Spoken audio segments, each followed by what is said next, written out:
സത്യം തുറന്നു പറഞ്ഞാൽ ഈ പ്രശ്നം അവിടെ തീർക്കാം, ഇല്ലെങ്കിൽ ഉറപ്പായി ഞാൻ പരാതിപ്പെടും. എല്ലാവരെയും മാറി മാറി നോക്കിക്കൊണ്ട് ആർച്ച പറഞ്ഞു. അരുൺ ചുറ്റുമൊന്ന് കണ്ണോടിച്ചു. ആരടി തുടങ്ങിയെന്ന മട്ടിലാണ് എല്ലാവരും നിൽക്കുന്നത്. ഇതൊക്കെ ചെയ്ത കിച്ചുവാ, എനിക്കൊരു പണി തരണമെന്നവൻ പറഞ്ഞു.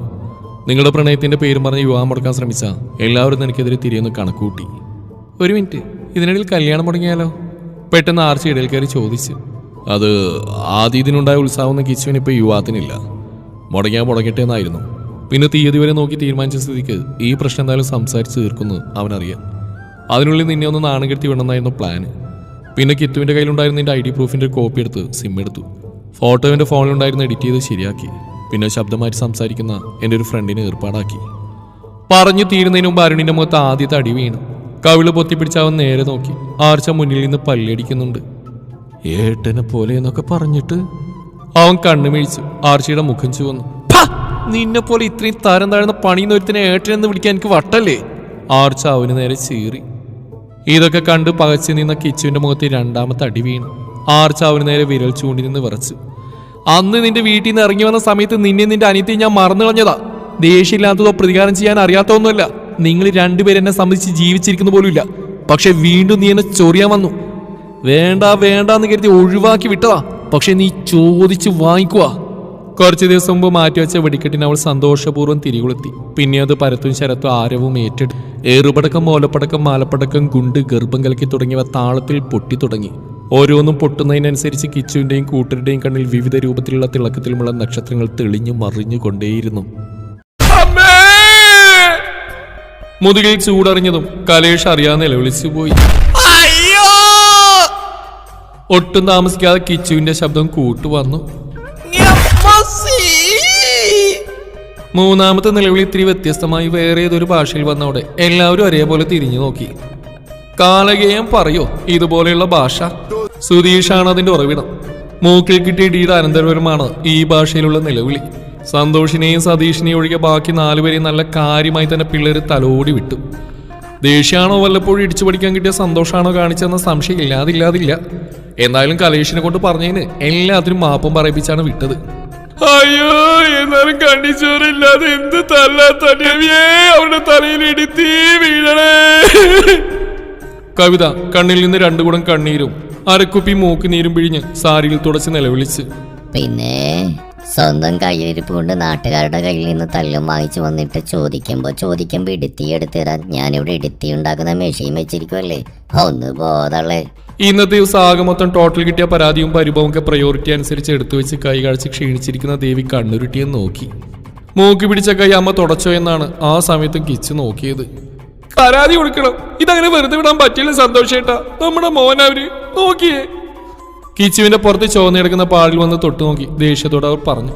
സന്തോഷവും സതീഷും നിശബ്ദരായിരുന്നു. രണ്ടുപേരും ദേഷ്യം കൊണ്ട് പുകഞ്ഞു നിൽക്കുന്നുണ്ടായിരുന്നു. 2 കൊടുത്താൽ ദേഷ്യം തീർക്കാന്ന് വെച്ചാ ഇനി ഇടികൊള്ളാൻ 1 ഇഞ്ച് സ്ഥലം ദേഹത്ത് ബാക്കിയില്ല. കീർത്തി അല്പം ചൂടോടെ തന്നെ കയ്യിലിരുന്ന തുണി കലേഷിന്റെ ദേഹത്തേക്ക് അമർത്തി വെച്ച്. അയ്യോ! അയാൾ ഉറക്കെ നിലവിളിച്ചു. അയ്യോ, അങ്ങള് വേദനിച്ചോ? ചൂടുണ്ടെന്ന് ഞാൻ ഓർത്തില്ല. കീർത്തി പെട്ടെന്ന് പറഞ്ഞു. കലേഷ് ആവശ്യതയോടെ ഇല്ലെന്ന് തലയാട്ടി. കീർത്തിയാണെങ്കിൽ കിച്ചു തന്നെയും പറ്റിച്ചു എന്നുള്ള ദേഷ്യത്തിലായിരുന്നു. നിങ്ങൾ എന്താ ഒന്നും പറയാത്ത? ഞാൻ പറഞ്ഞൊന്നും കേൾക്കുന്നില്ലേ? വാശിയോടെ ചോദിക്കുന്ന കവിതയെ സന്തോഷ് രൂക്ഷമായി നോക്കി. നാളെ രാവിലെ തന്നെ പോയി പരാതി കൊടുക്കണം. എന്റെ മോനെ ഉപദ്രവിച്ച് അവരങ്ങനെ മിടിക്കരാവണ്ട. കവിത വീണ്ടും പറഞ്ഞു. നിനക്ക് ശരിക്കും ബുദ്ധിയില്ലാത്താണോ അതോ നീ ബുദ്ധിയില്ലാത്ത പോലെ അഭിനയിക്കുന്ന കവിത? ശബ്ദം കുറച്ചാണെങ്കിലും സന്തോഷിന്റെ ശബ്ദത്തിൽ ദേഷ്യം നിറഞ്ഞിരുന്നു. കവിത അയാളെ തുറച്ചു നോക്കി. പരാതി കൊടുത്ത ഇവൻ ചെയ്തു വെച്ച കാര്യങ്ങളൊക്കെ പുറത്തു വരുമ്പോ ആദ്യം അകത്ത് പോകുന്ന നിന്റെ മോൻ തന്നെ ആയിരിക്കും. അത്രക്ക് നല്ല കാര്യങ്ങളാണല്ലോ അവൻ ചെയ്തു വെച്ചിരിക്കുന്നത്. സന്തോഷം നിർത്തി കിച്ചുവിനെ തറപ്പിച്ച് നോക്കി. അതും പോട്ടെ, എല്ലാം ചെയ്തു വെച്ചിട്ട് അതിൽ പ്രശ്നം ഉണ്ടാക്കാൻ ഞങ്ങളെ വിളിച്ചുകൊണ്ടുപോയിരിക്കുന്നു. ഇതിലൊതുങ്ങിയല്ലോ എന്ന് ആശ്വസിക്ക്. നിന്റെ മോളോട് ആരെങ്കിലും ഇങ്ങനെ ചെയ്താ നീ എന്ത് ചെയ്യും? അയാൾ രോഷത്തോടെ പറഞ്ഞു. കവിത മറുപടിയില്ലാതെ ഇരുന്നു പോയി. മക്കളോടുള്ള സ്നേഹമൊക്കെ നല്ലതാ, പക്ഷെ എന്ത് തെറ്റിയതാലും കണ്ണടച്ച് സപ്പോർട്ട് ചെയ്യുന്ന ഈ സ്വഭാവം ഉണ്ടല്ലോ, അത് നിർത്തിക്കോ. നീ പറയുന്ന ഓരോ വാക്കും ചില സമയത്ത് അവൻ്റെ ഉള്ളിലെ ദേഷ്യത്തെ വളർത്താൻ മാത്രമേ സഹായിക്കൂ. കവിത തലകുനിച്ച്. സതീഷ് പോകുമ്പോ കിച്ചു കൂടെ വരുന്നുണ്ട്. കുറച്ചു നാൾ അവിടെ നിൽക്കട്ടെ. നാട്ടുകാർക്ക് പറഞ്ഞിരിക്കാൻ ഇനി അവസരങ്ങൾ കൊടുക്കണ്ട. സന്തോഷ് പതി എഴുന്നേറ്റ്. ആളിയാ, ആളിനത്ത് എന്താ പറയുന്നത്? ഇത് വെറുതെ വിടാൻ. കലേഷ് എന്തോ ചോദിക്കാൻ തുടങ്ങിയതും സന്തോഷ് അയാളെ രൂക്ഷമായി നോക്കി. അല്ലളിയ എങ്കിൽ ഞങ്ങളുടെ കൂടെ തറവാട്ടിലേക്ക് വരട്ടെ, വന്നോടാ. അയാളൊന്ന് പരിങ്ങി. വേണ്ടളിയ, എല്ലാവരും ചെയ്തതൊക്കെ മതി. ഇനി കൂടുതലൊന്നും ചെയ്ത് ബുദ്ധിമുട്ടണ്ട. അളിയൻ്റെ നാവിൻ്റെ ഗുണം അനുഭവിച്ച് ഞാനും സതീഷും കൂടെയാ. കൃഷ്ണൻ്റെ മുമ്പിൽ ഞാൻ ഒന്നുമല്ലാതായിപ്പോയി. ഇനി അവന് ഉപദേശിച്ച പ്രശ്നങ്ങൾ ചെന്ന് ചാടിക്കണ്ട. അതുകൊണ്ട് തന്നെയാ നിങ്ങളുടെ കൂടെ വിടാത്ത്.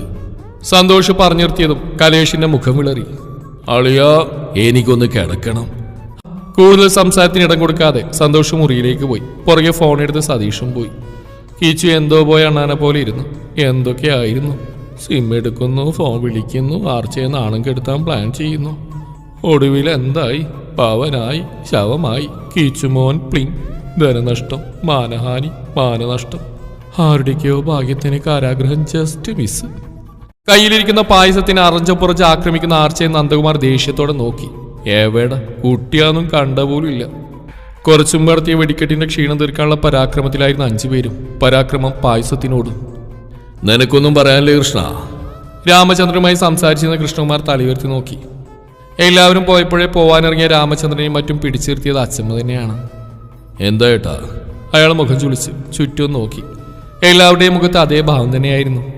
നിന്നോട് ഞാൻ പണ്ടേ പറഞ്ഞിട്ടുണ്ട്, പെൺകുട്ടികളെ അടക്കി ഒതുക്കി വളർത്തണം. ഇതിപ്പോ എന്തൊക്കെയാ? ഒരുത്തനെ പ്രേമിക്കാൻ പോയി, ആ വേറെ കല്യാണം കഴിക്കുന്നു അറിഞ്ഞ പോയി ചാണ കുഴിക്കുന്നു.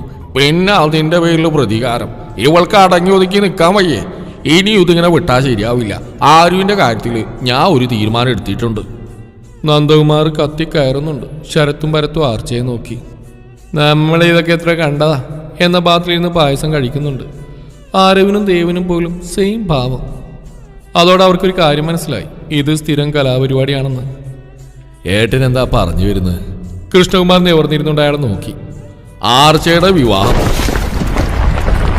ഭരത്തിന്റെ ഹൃദയത്തിൽ ചെറുതായി ഒരു പൊട്ടിത്തെറി നടന്നതാണ്. അവൻ നന്ദകുമാരനെ നോക്കി പല്ലെറിഞ്ഞു. ഭരത്തിന്റെ ഭാവങ്ങൾ കണ്ട് ശരത്തെ ചിരി അടക്കി പിടിച്ചിരുന്നു. വിവാഹോ? കൃഷ്ണകുമാർ മുഖം ചുളിച്ചു. അതെ, ഇനി ഇവളിങ്ങനെ വിട്ടാൽ ശരിയാവില്ല. നാട്ടുകാരുടെ മുമ്പിൽ ഇനി നമ്മളൊക്കെ അപമാനിക്കാനും പ്രശ്നങ്ങൾ ഉണ്ടാക്കാനും അല്ലേ. ഒരു വിവാഹം കഴിയുമ്പോൾ അടക്കോ ദുഃഖോ ഉത്തരവാദിത്വം പക്വതയൊക്കെ താനേ വന്നോളും. നന്ദകുമാർ എല്ലാവരെയും നോക്കി. ഓഹോ, അടക്കോ ഒതുക്കോ ഉത്തരവാദിത്വം പക്വതയും ഉണ്ടാവാൻ കഴിക്കേണ്ട മരുന്നാണോ വിവാഹം? ശ്രദ്ധ മുഴുവൻ പായസത്തിലാണെങ്കിൽ ചോദ്യമൊക്കെ കൃത്യസമയത്ത് വന്നു. നന്ദകുമാർ അവളെ തുറിച്ചു നോക്കി. കണ്ട ഇതാ ഞാൻ പറഞ്ഞു, വെറും അഹങ്കാരം, താറുതല പറച്ചിലും. മുതിർന്നവരോട് എങ്ങനെ സംസാരിക്കണമെന്ന് പോലും ഒരു ബോധമല്ല. അയാളുടെ മുഖം കാർമേഘം പോലെ ഇരുണ്ടു. അവളൊരു തമാശ പറഞ്ഞല്ലേ, അത് വിട്ടുകളയേട്ടാ. പിന്നെ ഏട്ടൻ പറഞ്ഞ കാര്യം, വിവാഹം, അവൾക്ക് അതിനുള്ള പ്രായമൊന്നും ആയിട്ടില്ലല്ലോ ഏട്ടാ. പഠിത്തം കഴിയട്ടെ, എന്നിട്ട് നോക്കാം. കൃഷ്ണകുമാർ അയാളെ ആശ്വസിപ്പിക്കുന്ന പോലെ പറഞ്ഞു. വിവാഹം കഴിഞ്ഞും പഠിക്കാലോ, അതിനിപ്പോ എന്താ? പ്രത്യേകിച്ച് അവളെ നന്നായിട്ട് അറിയാവുന്ന ചെറുക്കനും കുടുംബാവുമ്പോ. ആർച്ച പെട്ടെന്ന് തലയുയർത്തിയാളെ നോക്കി. കൂടെ ആരവും ദേവും. അതറിയേട്ടാ? എല്ലാവരുടെയും മനസ്സിൽ തെളിഞ്ഞ ചോദ്യം അതേപോലെ കൃഷ്ണകുമാർ ചോദിച്ചു. വേറെ ആരാ? നമ്മുടെ പ്രിയയുടെ ഹരി. എന്താ വിജയ, നിനക്കോ പ്രിയക്കോ എതിർപ്പുണ്ടോ? നന്ദകുമാർ രണ്ടുപേരെയും നോക്കി. അവരില്ലേന്ന് തലയാട്ടി. എങ്കിൽ പിന്നെ നമുക്കതങ്ങ് തീരുമാനിക്കാം. ഇവിടെ ഇപ്പൊ എല്ലാവരും ഉണ്ടല്ലോ. നന്ദകുമാർ പറഞ്ഞു. ആർച്ചയുടെ മുഖം ചുവന്നു വന്നു. ദേഷ്യം കൊണ്ടാണെന്ന് മാത്രം. അതിപ്പോ കുട്ടികളുടെ ഇഷ്ടം കൂടെ നോക്കേണ്ട ഏട്ടാ. കൃഷ്ണകുമാർ പതിയെ ചോദിച്ചു. അയാൾക്കതിൽ താല്പര്യമില്ലെന്ന് വ്യക്തമാക്കിയ വിധമായിരുന്നു സംസാരം. പക്ഷേ ഈ നിമിഷം താൻ എന്തെങ്കിലും പറഞ്ഞാൽ അത് വെച്ചൊരു പ്രശ്നമുണ്ടാവുമെന്ന് അയാൾ ഊഹിച്ചു. തന്നെ നോക്കിയിരിക്കുന്ന ഭരത്തിനെ നോക്കിയാളൊന്ന് കണ്ണിച്ചിമ്മി. ഒരാളെ പ്രേമിച്ച എല്ലാവരുടെയും മുമ്പിൽ തലാഴ്ത്തുന്ന മതിയായില്ലേ? ഇനി എല്ലാവരും പറയുന്നത് കേട്ട് നടന്നാ മതി. പിന്നെ ഹരി, അവന് പ്രിയ പറയുന്നതിനപ്പുറം ഒരു തീരുമാനമില്ല. അവനോട് മുമ്പേ ഇക്കാര്യം ഞങ്ങൾ സംസാരിച്ചതാ. പെൺകുട്ടി ഇവളാണെന്ന് അറിയില്ലെന്ന് മാത്രം. പിന്നെ ഇഷ്ടവും താല്പര്യമൊക്കെ ഒരുമിച്ച് ജീവിക്കാൻ തുടങ്ങുമ്പോൾ താനേ വന്നോളും. നന്ദകുമാർ നിസ്സാരമായി പറഞ്ഞു. ആർച്ച പായസം മാറ്റി വെച്ച് എഴുന്നേറ്റു. ജയശ്രീ അവളെ തടയാൻ നോക്കിയതും പത്മ ജയശ്രീയുടെ കൈ പിടിച്ച് കണ്ണിച്ചിമ്മി കാണിച്ചു. നോട്ട് വാക്കിംഗ്, അതായത് നടക്കില്ല വലിയച്ഛ. ഹരിയേട്ടനെ ഞാൻ എൻ്റെ സ്വന്തം ഏട്ടൻ്റെ സ്ഥാനത്ത് മാത്രമേ കണ്ടിട്ടുള്ളൂ. അങ്ങനെ ഒരാളെ യുവാൻ കഴിക്കാൻ എനിക്ക് പറ്റില്ല. പിന്നെ ഒരാളെ പ്രണയിച്ച് പരാജയപ്പെട്ടുകൊണ്ട് ഇനി ആരെയും പ്രണയിക്കാൻ പാടില്ലെന്നുണ്ടോ? എൻ്റെ ജീവിതം അതെങ്ങനെ വേണമെന്ന് ഞാൻ തീരുമാനിക്കും. അച്ഛന് വലിയച്ഛൻ്റെ മുഖത്ത് നോക്കി ഇങ്ങനെ തുറന്നു പറയാൻ ബുദ്ധിമുട്ടുണ്ടാവും. പക്ഷേ എനിക്ക് ആ ബുദ്ധിമുട്ടില്ല. ആർച്ച പറഞ്ഞു നിർത്തിയതും നന്ദകുമാറിനെയും കൃഷ്ണപ്രിയയുടെയും മുഖം കടുത്തു. കണ്ടോ, ഇപ്പൊ ഞാൻ പറഞ്ഞ എന്തായി? അഹങ്കാരം പറയുന്നത് കേട്ടില്ലേ? വളർത്തു ദോഷം അല്ലാണ്ടെന്താ? കൃഷ്ണപ്രിയ അതിനിടയിൽ ജയശ്രീ ഒന്ന് കുത്തി. ജയശ്രീയുടെ കണ്ണുകൾ നിറയുന്ന കണ്ട് ആർച്ചയ്ക്ക് ദേഷ്യം വന്നു. പത്മ ജയശ്രീയെ ചേർത്ത് പിടിച്ചു. ആർച്ചയെ നോക്കി വാത്സല്യത്തോടെ ചിരിച്ചു. അത് ശരിയാ. ഇത്തിരി വളർത്തു ദോഷമുള്ളതുകൊണ്ട് അവൾക്ക് സ്വന്തം ജീവിതത്തിൽ വ്യക്തമായ തീരുമാനം എടുക്കാനും അഭിപ്രായം പറയാനും തെറ്റും ശരിയും തിരിച്ചറിയാനും തെറ്റാണെങ്കിൽ തിരുത്താനുള്ള വിവേകം കിട്ടിയിട്ടുണ്ട്.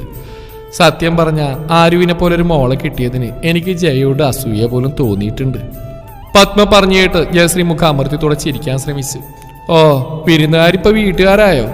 അതത്ര ഇഷ്ടപ്പെടാതെ കൃഷ്ണപ്രിയ മുഖം കൂട്ടി. വെറും കുശുമ്പ്. ആരെന്തു പറഞ്ഞാലും ശരി, ആരുവിന്റെ വിവാഹം എത്രയും പെട്ടെന്ന് ഹരിയായിട്ട് നടത്തണം. തീരുമാനത്തിൽ ഒരു മാറ്റവും ഇല്ല. ഇനി ഇവളെങ്ങനെ വിട്ട് നാണം കെട്ട് നാട്ടുകാരുടെ മുഴുവൻ തല്ലും വഴക്കായിട്ട് നിൽക്കാൻ വയ്യ. അതെല്ലാം മറിച്ചാണെങ്കിൽ ഇനി ഞാൻ ഈ വീടിന്റെ പടി ചവിട്ടില്ല. നിനക്ക് തീരുമാനിക്കാം. നന്ദകുമാർ കൈയുയർത്തി അവസാന തീരുമാനം എന്ന പോലെ പറഞ്ഞു. ഞാനും. കൃഷ്ണപ്രിയ അയാളെ പിന്തുണച്ചു. കിട്ടിയ ചാൻസിന് അച്ഛമ്മയെ നൈസായിട്ട് ഒഴിവാക്കാൻ നോക്കുമല്ലേ കൊച്ചുകള്. നടക്കട്ടെ. ആർച്ച താളത്തിൽ പറഞ്ഞുകൊണ്ട് തലയാട്ടി. ദേവസേനയെ വേണോ രാജ്യം വേണോ എന്ന ബാഹുബലിയുടെ അവസ്ഥയിലായിരുന്നു കൃഷ്ണകുമാർ. അപ്പോഴാണ് ആ അവസ്ഥയിൽ എല്ലാവർക്കും ചിരി വന്നുപോയി. നന്ദകുമാർ എന്ന് ചമ്മിയെങ്കിലും ഗൗരവം ഭാവിച്ച് നിന്നു. ചിരി അടക്കി പിടിച്ച് കൃഷ്ണകുമാർ എല്ലാവരെയും നോക്കി ഒരു ദീർഘനിശ്വാസം എടുത്തു. അമ്മയുടെ മുഖത്തെ അയാളുടെ കണ്ണുകൾ തറഞ്ഞു നിന്നു. നീ ഈ വീടിന്റെ പടി ചവിട്ടണ്ട എന്നാലോ? പെട്ടെന്നാണ് അച്ഛമ്മയുടെ ശബ്ദമുയർന്ന്. അവർ പതിയെ എഴുന്നേറ്റ് നിന്നു. ഈ കല്യാണം നടത്തിയിട്ട് നിന്റെ ഔദാര്യത്തിൽ കിട്ടുന്ന ബന്ധം കൃഷ്ണന് വേണ്ട. അവന്റെ ഭാര്യയ്ക്കും മോൾക്കും വേണ്ട. അവരുടെ ശബ്ദമുയരുന്ന ആർച്ച അത്ഭുതത്തോടെ നോക്കി നിന്നു. നന്ദകുമാറിന്റെ മുഖം വിളറി. പിന്നെ പ്രിയേ, പല തവണ നിന്നോട് ഞാൻ പറഞ്ഞിട്ടുണ്ട് ജയയെക്കുറിച്ച് മോശം പറയരുതെന്ന്. ശാലിനിയെ നീ എന്തെങ്കിലും പറയാറുണ്ടോ? ഇല്ല. എന്താ? അവരുടെ കയ്യിൽ നിന്ന് നല്ല മറുപടി കിട്ടും നിനക്ക് നന്നായിട്ട് അറിയാം. ഇനി മേലിൽ നീ ഇത് ആവർത്തിച്ച ഇങ്ങനെ ആയിരിക്കില്ല എന്റെ രീതി, പറഞ്ഞേക്കാം. അച്ഛമ്മ മുറിയിലേക്ക് പോകാനായി തുടങ്ങി. പെട്ടെന്ന് തിരിഞ്ഞു. ഞാൻ ആരുവിന്റെ പേരിൽ എഴുതി വെച്ച ടൗണിലെ സ്ഥലം കണ്ടിട്ടാ നിങ്ങളുടെ രണ്ടുപേരുടെ ഈ കല്യാണം നടത്താനുള്ള ശുഷ്കാന്തി എന്ന് എനിക്ക് നന്നായിട്ട് അറിയാം. ആ വിവരം കൃഷ്ണന് മാത്രമേ അറിയാത്തുള്ളൂ. എനിക്ക് നന്നായിട്ട് അറിയാം. നിങ്ങളൊക്കെ എന്നെ നോക്കാൻ ഓരോ തടസ്സം പറഞ്ഞപ്പോ ഒരു വിഷമവും പറയാതെ എന്നെ കൂടെ കൂട്ടിയവളാ ജയ. ഒരു നല്ല വാക്ക് പോലും തിരിച്ചു പറഞ്ഞില്ലെങ്കിലും ഇന്നും അവൾ എന്നെ സ്വന്തം അമ്മയെ പോലെ നോക്കുന്നുണ്ട്. ഇവൻ നാട്ടിലില്ലാത്ത സമയത്ത് പോലും എന്നെ ഈ കുഞ്ഞിനെയും കൊണ്ട് ഇവൾ ഒരുപാട് കഷ്ടപ്പെട്ടു. അവൾക്ക് അതിൻ്റെ ആവശ്യം ഉണ്ടായിരുന്നോ? നിങ്ങൾ രണ്ടുപേരും എന്ത് ചെയ്തു ആ സമയത്ത്? സ്വന്തം അമ്മയെ നോക്കാൻ പറ്റാത്ത നീയാണോ അനിയന്റെ മോളുടെ കാര്യത്തിൽ ഇത്രയും വേവലാതിപ്പെടുന്ന്? ഒരു കാര്യം ഓർത്തോ, ഇനി ഭീഷണി ഏഷണിയും പറഞ്ഞു വന്നാലേ ചാണകം കലക്കി ഒഴിക്കുന്നത് ഞാനായിരിക്കും, പറഞ്ഞേക്കാം. സുരേഷ് ഗോപി സ്റ്റൈലിൽ നെടുനീളം ഡയലോഗും പറഞ്ഞ സ്ലോ മോഷൻ ഇടാൻ ഓപ്ഷൻ ഇല്ലാത്തതുകൊണ്ട് ഇത്തിരി പതിയെ നടന്നു പോകുന്ന അച്ഛമ്മയെ നോക്കി വാ പൊളിച്ച് നിന്ന ആർച്ച. കൊടുങ്കാറ്റ് പോലെ ഈ വഴി വന്നിരുന്നോ? ആർച്ച ചുറ്റും നോക്കി. ആർച്ച എല്ലാവരെയും മാറി മാറി നോക്കി. അച്ഛനുൾപ്പെടെ എല്ലാവരും ആരപ്പോടൊപ്പം അടക്കം പൊട്ടിച്ച് എന്ന അവസ്ഥയിലാണ്. രാധേശി നേരത്തെ പോയത് ഭാഗ്യം. ഇല്ലേ ടൗണിലെ സ്ഥലത്തിന്റെ കാര്യം അറിഞ്ഞുകൊണ്ട് പുള്ളിക്കാരി വേണമെങ്കിൽ ഇന്ന് തന്നെ കല്യാണം നടത്തിയേനെ. എന്നാലും അമ്മയെ മയക്കെടുത്ത് ആ സ്ഥലം നിങ്ങൾ നേടിയെടുത്തല്ലോ എന്നാ കൂടോത്രം വല്ലതും ചെയ്തു കാണും. കൃഷ്ണപ്രിയ ദേഷ്യത്തോടെ പിറുപിറുത്ത്. ഉവ്, ഞാനിവിടെ അടുത്തൊരു മന്ത്രവാദിയെ കണ്ടു, കീർമാണി കുഞ്ഞിരാമൻ. പുള്ളി പറഞ്ഞ നല്ലൊരു ചില്ലറ കൂടോത്രമൊക്കെ വെച്ച് ഞാൻ അച്ഛമ്മയെ വശീകരിച്ച് എൻ്റെ പോക്കറ്റിലാക്കിയതാ. ആൻറ്റിയെ ഞാൻ ഇതുപോലെ കൂടോത്രം ചെയ്ത് എൻ്റെ അടിമയാക്കും. എന്നിട്ട് ഞാൻ കുപ്പിയിൽ നിന്ന് വന്ന ഭൂത്തിനെ പോലെ ജോലി ഏൽപ്പിക്കും. എൻ്റെ അടിമക്കണ്ണ് എന്തേ? പൊരികമ്പോക്കി പല്ലിളിച്ച് കാണിച്ചുകൊണ്ട് ആർച്ചവരെ നോക്കി. കൃഷ്ണപ്രിയ ഇന്നവരാരും കണ്ടുപിടിച്ചിട്ടില്ലാത്തൊരു ഭാവിട്ട് നിൽക്കുന്നുണ്ട്. ആരു? ജയശ്രീ അവളുടെ കയ്യിൽ പിച്ച്. ആർച്ച ജയശ്രീയെ കെട്ടിപ്പിടിച്ച് കവിളിൽ മുത്തി. ചുമ്മാ. കണ്ണിറുക്കി ചിരിച്ചുകൊണ്ട് അവൾ പതിയെ പറയുന്നതായിട്ട് ജയശ്രീ ചിരിച്ചുപോയി. എന്നാൽ ഈ കിർമാണി കുഞ്ഞിരാമൻ ഇനി ഇത് എന്നെങ്ങാനും ഉദ്ദേശാണോ? ഇതിനിടയിൽ ഭരത് തലങ്ങും വിലങ്ങും ചിന്തിച്ചു നോക്കി. ഇടക്ക് തല ചരിച്ച് ആർച്ചയും നോക്കി. എവിടെ? ചക്കി വീണ്ടും തെങ്ങുമ്പോ തന്നെ.